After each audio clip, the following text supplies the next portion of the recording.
විභාගෙටම විභාගෙ ලියා ගන්න අරමුණ විතරයි තියෙන්නේ. විභාගෙ ලියන අරමුණෙන් පාඩම් කරුවොත් මොකද වෙන්නේ? වැඩේ දෙල් වෙනවා.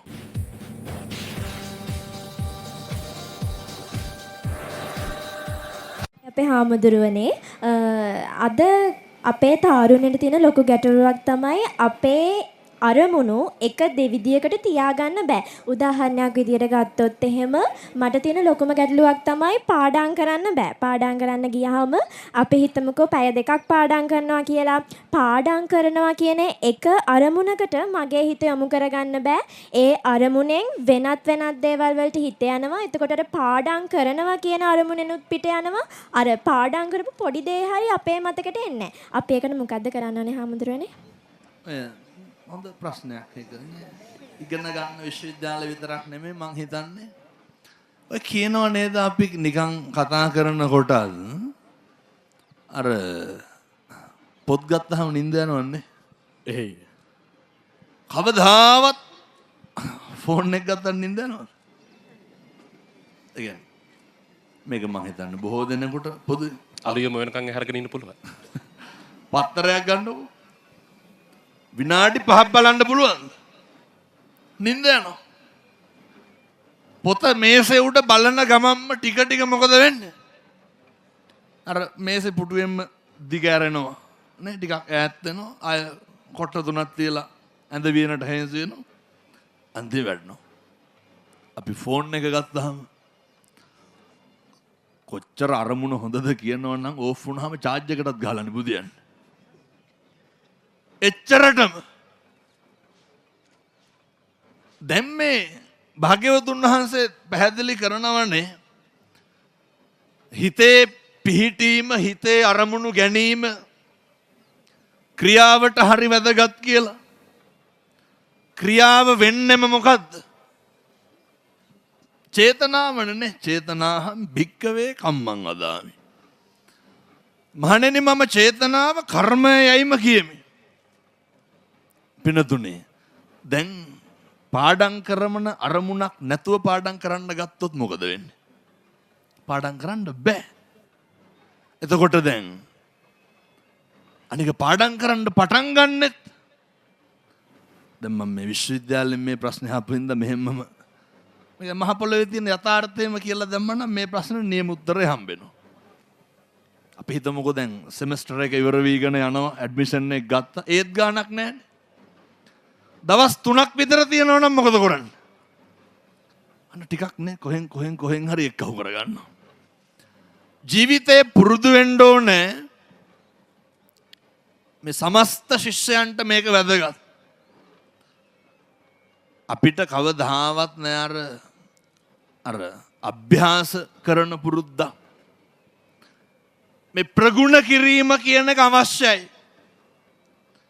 කැපකිරීම කියන එක අවශ්‍යයි. ආධ්‍යාත්මික ශික්ෂණයක් ලබා ගන්නත් කැපකිරීමක් තියෙන්න ඕනේ ප්‍රගුණ කිරීමක් තියෙන්න ඕනේ.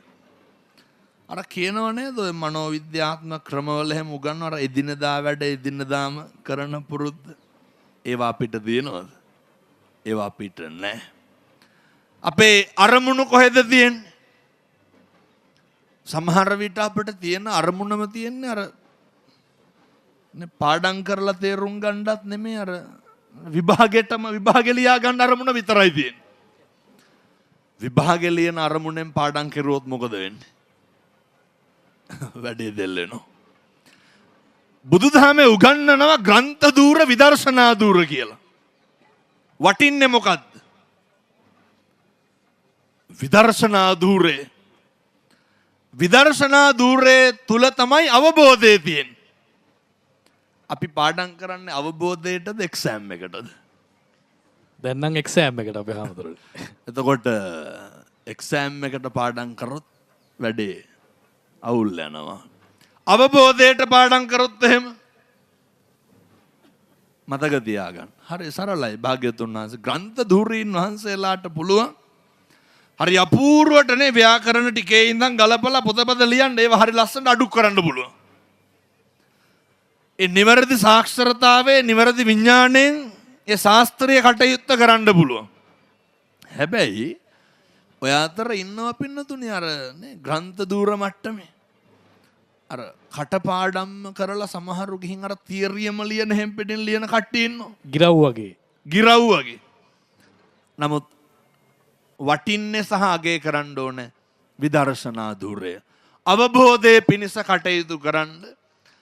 දැන් මෙහෙම කියනකොට කොහොම හරි උපාධිය ගන්න try කරනවා මිසක්කල් මෙතන කවුරුත් ඉන්නවද අවබෝධයට උපාධි කරන? රස්සාවකට උපාධිය කරන්න. එතකොට රස්සාවකට උපාධිය කරනවාය කියන ඕක නැති කරලා ඉන්න ඕනේ ඉස්සරලා. මේ අවබෝධයට මේක තුල ජීවත් වෙන්න මොකක් හරි කරන එකක් අවබෝධයෙන් කරන්න දැනුම ලබා ගන්න මේ කියන කාරණය අවබෝධ වුණේ නැත්තම් ඔය විභාගෙට පාඩම් කරන එක නවත්තන්න හම්බෙන්නේ නැහැ. දරුවන්ට ඕන විභාගෙට පාඩම් කරන්න. විභාගේ පාස් වෙන්න ඕන උපාධිය ගන්න. උපාධිය ගන්න රස්සාවක් කරන්න. උපාධිය ගන්නෙම රස්සාවක් කරන්න. දැන් මේකට ඉතින් මට බණී හොඳේ. නේ එතකොට කවුද බණින්නේ? ඒ වැඩේ කරන මේ වෙලාවේ කරමින් ඉන්න අය තමයි. සහ කරපු කට්ටිය රැකියා විරහිත උපාධිධාරී පින්නතුන් මන් දොස් පරොස් කියනවා එහෙම නෙමෙයි. ඇත්ත හැල්ලු කරනවා එහෙම නෙමෙයි.